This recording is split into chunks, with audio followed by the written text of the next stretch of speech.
ನಾಗರಿಕರನ್ನು ಗುರಿಯಾಗಿಸಿ ದಾಳಿ ಮಾಡಿದ್ದಕ್ಕೆ ಸಿಟ್ಟಾಗಿರುವ ಇಸ್ರೇಲ್ ಟೆಹರಾನ್ನಲ್ಲಿರುವ ಇರಾನಿನ ಸರ್ಕಾರಿ ಟಿವಿ ವಾಹಿನಿ ಐಆರ್ಐಬಿ ಕಚೇರಿಯ ಮೇಲೆಯೇ ಬಾಂಬ್ ದಾಳಿ ನಡೆಸಿದೆ. ಐಆರ್ಐಬಿ ನಿರೂಪಕಿಯೊಬ್ಬರು ಇಸ್ರೇಲ್ ದಾಳಿ ಕುರಿತಂತೆ ಸುದ್ದಿ ಓದ್ತಿದ್ರು. ಈ ಸಂದರ್ಭದಲ್ಲೇ ಇಸ್ರೇಲ್ ಐಆರ್ಬಿ ಕಟ್ಟಡದ ಮೇಲೆಯೇ ವಾಯುಸೇನೆ ಬಾಂಬ್ ದಾಳಿ ನಡೆಸಿದೆ. ದಾಳಿ ಆಗುತ್ತಿದ್ದಂತೆ ನಿರೂಪಕಿ ಓಡಿ ಹೋಗಿದ್ದಾರೆ. ಗೋಡೆಗಳು ಉದುರುತ್ತಿರುವ ದೃಶ್ಯ ಸ್ಟುಡಿಯೋ ಕ್ಯಾಮೆರಾದಲ್ಲಿ ಸೆರೆಯಾಗಿದೆ.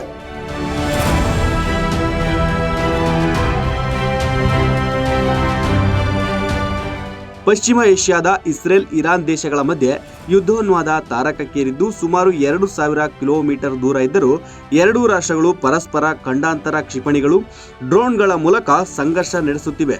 4 ದಿನಗಳ ಈ ಯುದ್ಧದಲ್ಲಿ ಎರಡೂ ಕಡೆ ಈವರೆಗೆ 250ಕ್ಕೂ ಹೆಚ್ಚು ಮಂದಿ ಸಾವನ್ನಪ್ಪಿದ್ರೆ 1300ಕ್ಕೂ ಹೆಚ್ಚು ಜನರಿಗೆ ಗಾಯಗಳಾಗಿವೆ. ಇಸ್ರೇಲ್ನ ಹೈಫಾ, ಟೆಲ್ ಅವೀವ್ ಮೇಲೆ ಇರಾನ್ ಕ್ಷಿಪಣಿ ದಾಳಿ ಮಾಡಿದೆ. ಹೈಫಾದ 2 ಪವರ್ ಪ್ಲಾಂಟ್ಗಳನ್ನು ಧ್ವಂಸಗೊಳಿಸಿದೆ. ಟೆಲ್ ಅವೀವ್ನ ಪ್ರಧಾನಿ ನೆತನ್ಯಾಹು ಮನೆ ಮೇಲೆ ಮಿಸೈಲ್ ದಾಳಿ ಮಾಡಿದೆ. ನೆತನ್ಯಾಹು ಪಾರಾಗಿದ್ದಾರೆ. ಬೆನ್ನಲ್ಲೇ ಇಸ್ರೇಲ್ ಆಕ್ರಮಣವನ್ನ ಮತ್ತಷ್ಟು ತೀವ್ರಗೊಳಿಸಿದೆ. ಇರಾನ್ನ ತೈಲ ಅನಿಲ ಘಟಕ, ಮಿಲಿಟರಿ ಸೆಂಟರ್ಗಳ ಮೇಲೆಯೇ ಇಸ್ರೇಲ್ ಬಾಂಬ್ ಮಳೆ ಸುರಿಸಿದೆ. ಇರಾನ್ನ 4 ಗುಪ್ತಚರ ಅಧಿಕಾರಿಗಳು ಬಲಿಯಾಗಿದ್ದಾರೆ. ಟೆಹರಾನ್ನಲ್ಲಿರುವ ಶಹರಾನ್ ತೈಲ ಸಂಗ್ರಹಾಗಾರ ಧ್ವಂಸಗೊಳಿಸಿದೆ. ವಿದ್ಯುತ್, ಇಂಟರ್ನೆಟ್ ಸೇವೆ ಸ್ಥಗಿತಗೊಂಡಿದೆ.